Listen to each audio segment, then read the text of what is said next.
Alieni živijo, dobrodošli nazaj na Alien kanal. Vidim, da sem tudi Alien zeleno danes oblečena. Tukaj vedno vidite samo moj Alien planet, vidite, ampak tukaj zraven je še Alien. Ampak nima veze, ker si tako selam tja na konc in tam bo full več vsega in en huge Alien za mano, po vsej verjetnosti, tako da. Današnji primer bo True Crime, tako da če se ne motim, sta zdaj dva zaporedna True Crime, ne?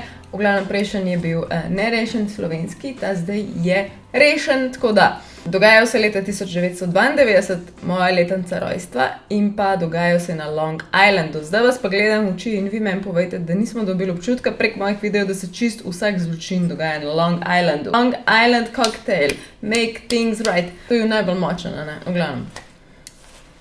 V video. Ta video govori o pogumni, neskončno, nenormalno pogumni deklici Katie Beers. In ko se je vse to dogajalo, je bila stara 9 let oziroma 10 let. Presežem, da je ta punčka tako moj oseben superhero, ker vse, kar je ona dala čez, vse, kar se je dogajalo, vse, kar vam bom vzela povedala, ne morete verjeti, da je otrok bil sposoben, ker mrazi me po hrbtu, da je bil otrok sposoben to speljati, da čez in zdaj bi človek, kater je. Tudi zdaj, ko se ona spominja vsega, kar se je ne zgodilo, ne razmišlja kot, o boga, kaj se mi je zgodilo, ampak če se ji ne bi vse to zgodilo, ne bi bila zdaj to, kar je mati, žena, diplomirana in pa dela v zavarovalnici, ker res, če njo ne bi življenje okrepilo že od rojstva praktično, ker prvo kot prvo njena mami se ji predvsem praktično odrekla, tako da je ona večino svojega časa preživela pri svoji botri in pri njenemu možu, ampak to ni bilo v redu otroštvo. Za njih je bila ona dobesedno sužnja, mogla je vse delati, kar se je njim sprdnil, da ta botra Linda Ligieri je bila obupna ženska, njen mož pa ne samo, da je bil tudi obupen moški, ampak je malo Katie spolno zlorabljal, ampak Katie je bila takrat tako navajena vsega hudega in vsega slabega, da se tega sploh ni zavedala in je bilo njej to praktično normalno. Preden se je njej zgodilo nepredstavljivo, to je bila ugrabitev. Deklica je bila ugrabljena, se je dogajalo vse to prej, a štekajte, koliko grozno je to moglo biti, ampak ona reče, da če se ji to ne bi zgodilo, ne bi bila tukaj, ker je ravno zaradi tega, ker je imela to kruto, grozljivo, grozno otroštvo in grozne ljudi okrog sebe. Ženske, ki niso bile vzor matere in moške, ki so jo vsi zlorabljali, ali spolno, ali čustveno, psihično, ali fizično, je bila je sužen, ona ne bi preživela te ugrabitve in ne bi bila tukaj, kjer je. In da je sposobna tako gledati na to, je amazing. In zdaj, ko gledaš njen intervju, je res amazing. In ima 3-letnega dečka in 17-letno deklico in je poročena, ampak ne izdaja svojega pravega priimka, obviously, ker noče v medije. Ampak ko je ona bila dejansko v medijih takrat, se nikakor ni ven metala. Vsi so jo hoteli po zobeh vlači, vsi so hoteli njej govoriti, ampak takrat ni dala veliko od sebe. Zdaj je šla pa dejansko na medijsko kampanjo, tako da verjetno definitivno tudi pozitivna stvar, da mi slišimo za to zgodbo, ker pač hoče povedati, kako je bilo. In ona je hotela že pri svojih 10 letih knjigo napisati o tem. Ta deklica je pač freaking superhero in tudi vaš superhero bo, samo da jaz zdaj končno vam povem, kaj se je zgodilo. Prek sem omenila, da jo je spolno zlorabljal mož Ligieri od te botrce, ki je čuvala njo, je tudi pristal v zaporu, tako da tukaj imamo ta ček, da gremo lahko naprej za zgodbo. Služba za zaščito otrok. Zato, ker ona že po defaultu ni bila pri svoji mami Marilyn, pri svoji biološki mami, je hodila k njim na dom preverjati, ampak niso ukrepali popolnoma nič. Druga stvar je bila, da je ona prihajala v šolo 2 do 3 na teden samo, torej zelo očitno nekaj ne štima in šola ni naredila in spregovorila nič.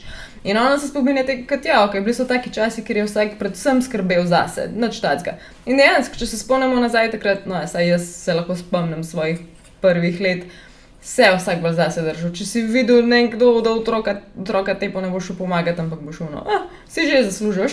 Drugi časi dejansko, ampak žalostno, ker pač not cool. In kada to še ni dost, je tukaj bil še moški z imenom John Esposito oziroma Big John. Zakaj Big John? Zaradi tega, ker so ga tako klicali, zaradi tega, ker je bil družinski prijatelj. In pazi to, ona njega opisuje ne kot grozljivega moškega, ampak on je bil za njo dobesedno najbližji primer, najbližja stvar očetu, edina oseba, ob kateri se je počutila ona dokaj safe in edina oseba, kateri je približno zaupala. Edina. Ona je imela pomati toliko nizek prag zaupanja, da je to nenormalno, ampak njemu je malo zaupala, ampak to je človek.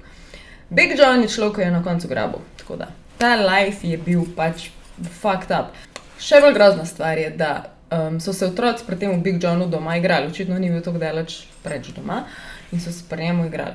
In takrat so se igrali v eni taki čudni luknji v zemlji. Očitno ne bi kopal neko luknjo za neko, ne vem kaj jim je povedal, ampak otroci so se not igrali.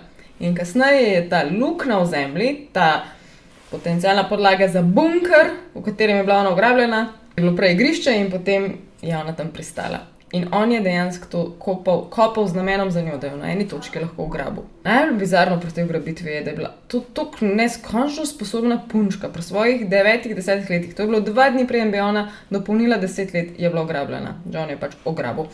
Njej sami je klenknil 10-letni punčki, da noben ne bo pomagal, da smo mogli rešiti sama, ker se je zavedala, kako globoko je ona skrita, kje je, da pač nikakor ne bo nekdo, ker meni prišel in jo slišal in videl in preprosto je vedela, da se mora rešiti sama. In kaj je začela govoriti? Očitno je bila ekstremen empat, ker empati nastanejo, kadarkoli so v taki stiski v življenju, ker preprosto morajo biti hiper, alert na vse možne nepredvidljive ljudi okrog sebe. In ona je očitno to bila. In je Johna toliko prebrala, da je vedela, s kakšnimi vprašanji ga toliko časa zbadati, da bo preprosto on mečken obupal, da se bo mečken skrhal, da bo imela večjo možnost, da jo potencialno izpusti ali pa vsaj posluša. Izpustitev te je vprašala, kako bo šla v šole in on je odgovoril, takrat ne rabiš v šolo, jaz te bom naučil vse, kar rabiš vedeti. Vprašala ga je, kako bo delala in je on rekel, da ima dosti denarja za oba.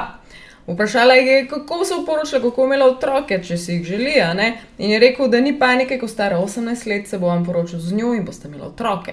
Je pa čutila, da če ga sprašuje v prihodnosti pa take zadeve, da je možnost, da se on mečken omaje zmede. Nekako je vedela, da je to ta prava pot in je bila prejaslej. On se je po 17 dneh te ugrabitve, torej ona je bila tam 17 dni, se je on predolg.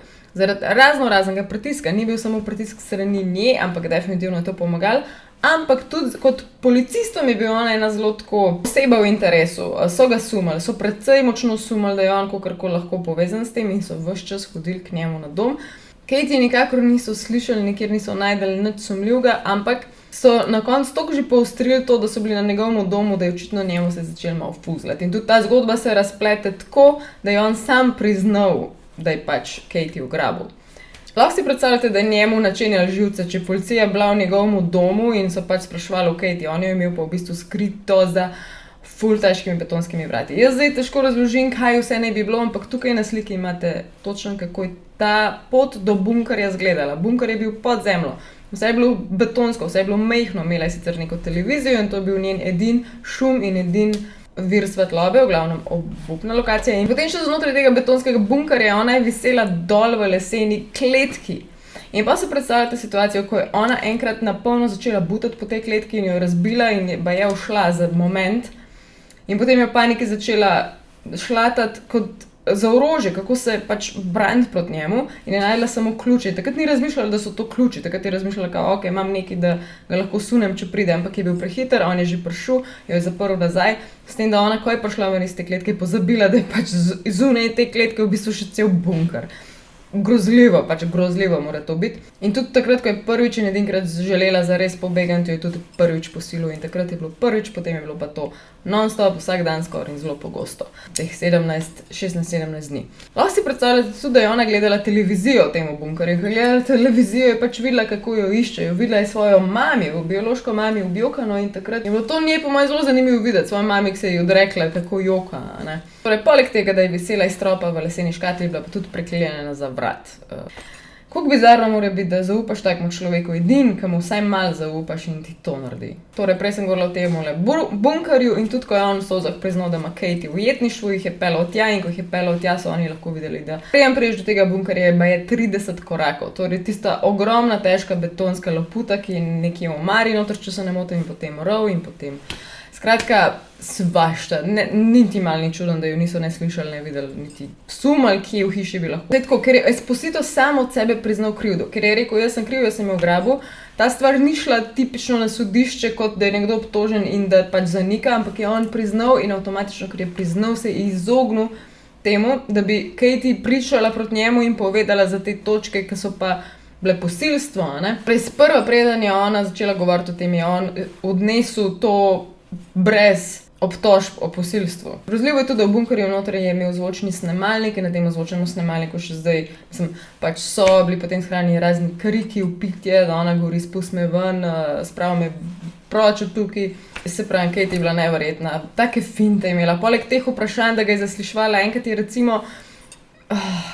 Videla je na televiziji, da jo iščejo, da jo aktivno iščejo. Videla je svojo mami, ki joka in da jo želi nazaj. In ji klenknili, pač ljudje me iščejo, jaz moram nekako dokazati, da sem tle, da me lahko najdejo. In potem je on prišel s kamero do nje in njej klenknil, da jo hoče slikati, da se ona pretvarja, da je mrtva. Če so pretvarjala, da je mrtva in bo on nekako to sliko spravil na policijo, jo bojo nehali iskati. Oziroma bo policiji dol padali in vsem skupaj, ker bo zgledala mrtva na sliki. In ona se ni hodila pretvarjati, da je mrtva in rekla ne in je pač norela tam po kletki in kako friki nosen, da imaš pogum predvsem, da to izpeleš.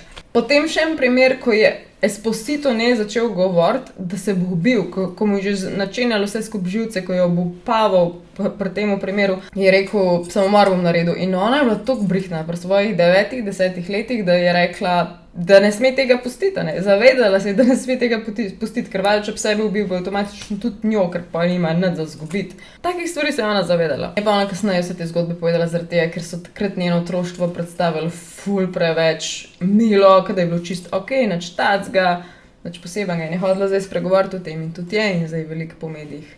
V bistvu po mojem, da je to bilo zdaj, 2022, ko se je odločila, da bo pač šla ven z vsem groznim, kar se je zgodilo. Ampak ko njo poslušaš, ko govori, dejansko se zdi, da je po vseh teh letih terapije, ona je ogromno terapije imela, hodila, hvala Bogu, da je res toliko stvari spucala, vsaj na prvi pogled zgleda, da potegnila ven vse dobro, kar je lahko in pustila za tabo vse slabo, kar je le se dal in to je res amazing. Pa še to prej nisem omenila, da ko so jo rešili, je šla ona potem k res ljubeči rejniški družini, tako da tam naprej bilo njeno življenje nekaj čist drugega.